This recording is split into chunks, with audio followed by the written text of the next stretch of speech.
India is now third most powerful air force in the world, ahead of China. Global air power ranking 2025 में as a country हम देखें तो सिर्फ United states और Russia ही हमसे ऊपर है। यूनाइटेड स्टेट्स एयर फोर्स को 242 रेटिंग मिला है। सेकंड रैंक भी रिपोर्ट ने यूनाइटेड स्टेट्स नेवी को दिया है, 142 रेटिंग मिला है इनको।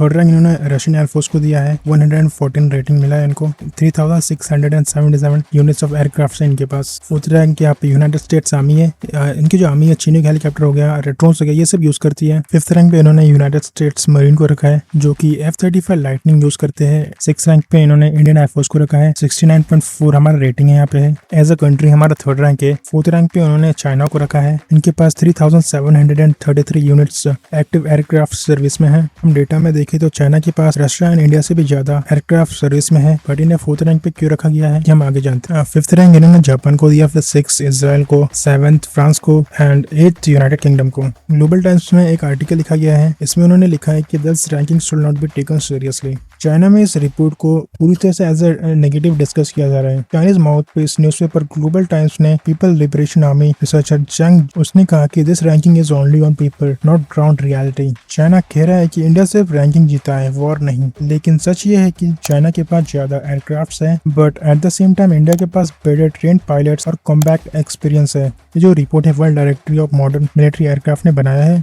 ये ऑर्गेनाइजेशन दुनिया की मोर देन 48,000 एयरक्राफ्ट का डेटा ट्रैक करता है। कंट्रीज के पास कितना फाइटर जेट या फिर हेलीकॉप्टर्स है, बस इसके बेस्ड पे ही रिपोर्ट ये नहीं बनाते। ये कंट्रीज के एयरक्राफ्ट की मॉडर्नाइजेशन देखते हैं, पायलट ट्रेनिंग, सपोर्ट सिस्टम और कॉम्बैट रेडीनेस देखते हैं। ये कुछ मापदंड यूज करते हैं अपना रिपोर्ट बनाने में। इंडिया के पास 1716 एयरक्राफ्ट है, जिसमें 31% फाइटर्स हमारे पास Sukhoi 30, Rafale, Tejas and Mirage 2000 है जो कि अभी ऑपरेशनल में है। 29% हमारे पास हेलीकॉप्टर्स है एंड 21% ट्रेनर्स। और सबसे इम्पोर्टेंट बात, इंडिया का फ्लीट मल्टी ओरिजिन है, रशिया, फ्रांस, यूनाइटेड स्टेट्स और इजराइल से लिया गया है। एक बैलेंस्ड और एडेप्टेबल फोर्स है। मतलब इंडिया के पास जो मिलिट्री इक्विपमेंट है जैसे fighter jet, missiles, radar system, ship, tanks etcetera, हमने डिफरेंट कंट्री से बाय किया है या फिर उनके साथ हमने डेवलप किया है, जैसे कि रशिया हो गया, फ्रांस, अमेरिका एंड इजराइल। एक बैलेंस्ड और एडेप्टेबल फोर्स, इसका मतलब है इंडिया मिलिट्री अपना एयरक्राफ्ट ले को इस तरह मेंटेन करती है कि वो हर सिचुएशन में अडेप्ट कर सके, चाहे वो वेस्टर्न टेक्नोलॉजी हो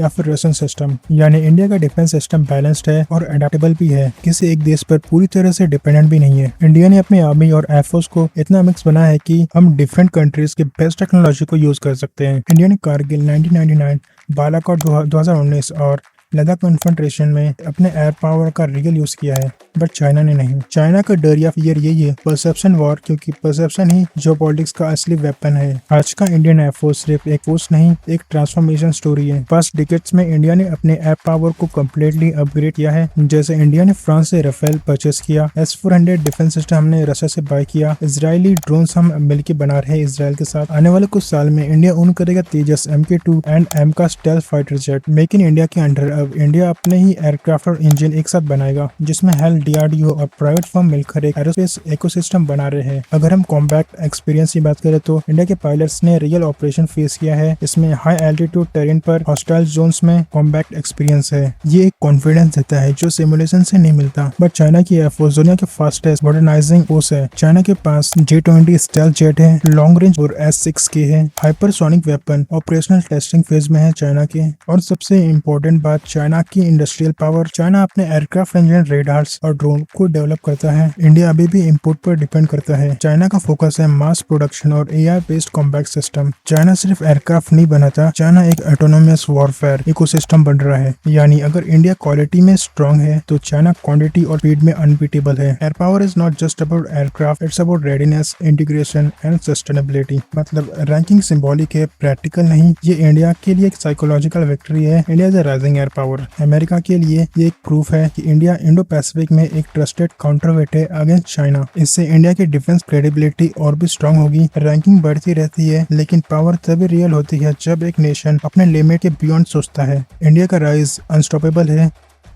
इस वीडियो पे आप जरूर क्लिक करें। मैंने बताया कि इंडियन एयरफोर्स यूनाइटेड किंगडम के रॉयल एयरफोर्स को ट्रेन करेगी।